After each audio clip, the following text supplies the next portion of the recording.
Here's a quick intro to iverilog and GTKWaves. Um, the code examples are at GitHub. You can get them here. I'm running Ubuntu. Shouldn't really matter. iverilog and GTKWaves are easily installed with apt-get. I've got a couple scripts that run that run iverilog, and then we can just run GTKWaves and see what that's all about.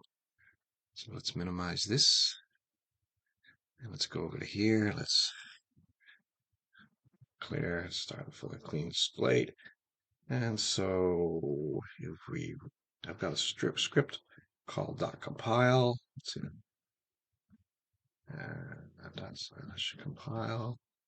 What that does is it runs and it compiles the code into a bytecode.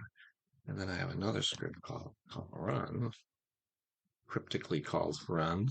And that runs the bytecode and it produces screen dump and some waveforms that we can look at. So here we're done.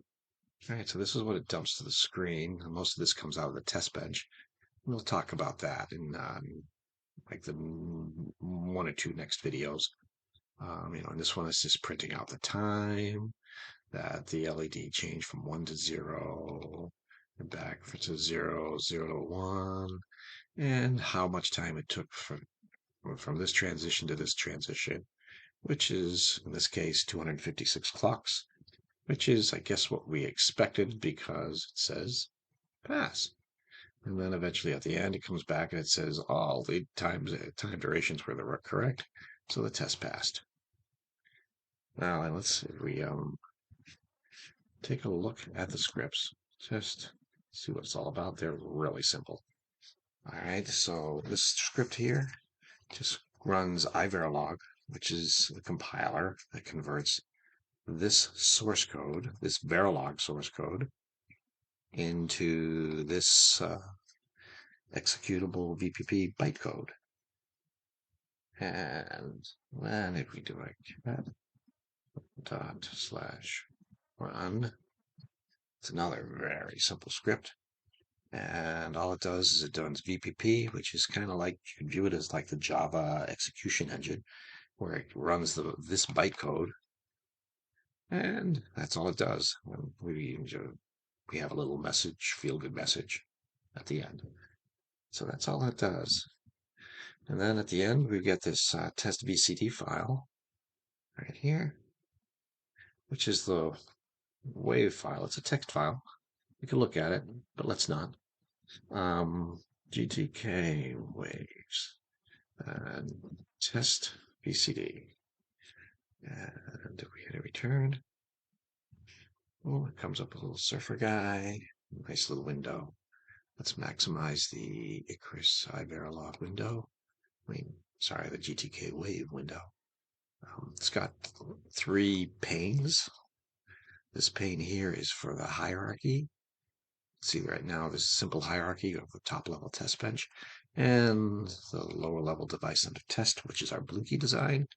And when you're on each level of hierarchy, it shows the signals here. This is the signal pane. And then you can drag signals from here over to the waveform viewer. And so in this case, we've got to go down to the dot, where I click down here in the signals. It's very common for me to do a Control A, selects everything, and just click append, and boom. That puts all the signals into the waveform viewer. A lot of red. If you look at it, it goes from 0, 1 picosecond, 2 picoseconds, all the way up to 7 picoseconds. That's not much simulation time because GTKWaves starts maximally zoomed in, for better or worse.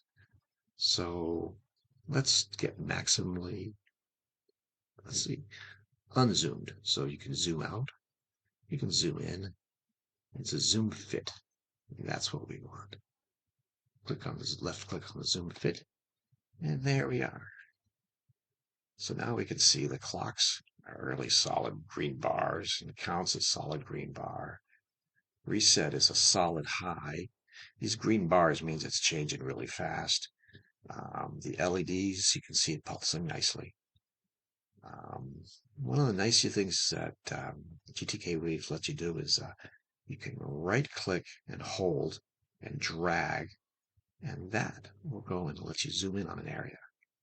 So you can see that we're going in further in, or you can start seeing almost values. You can see the clocks pulsing, and you can see the counting, like 4FF, 500, 501. And so these are hex values. If you wanted to look at it in a different way, you could left click on the signaling, then right click, get all these data formats. Let's go down to decimal, left click, and there you go. It's not bad. You can see it in decimal if that's what you prefer. So you can take signals and you can move them around. You can click on it. So I'm left clicking and dragging and popping it down. When you start getting bigger designs, there's a lot of signals you'll be looking at, and you'll want to be able to organize them. And this is a nice way of organizing. Left click, drag up to the top, let go. That moved it to the top. What else is there to possibly do here? So we can walk the hierarchy. We can select signals, add them to the pane.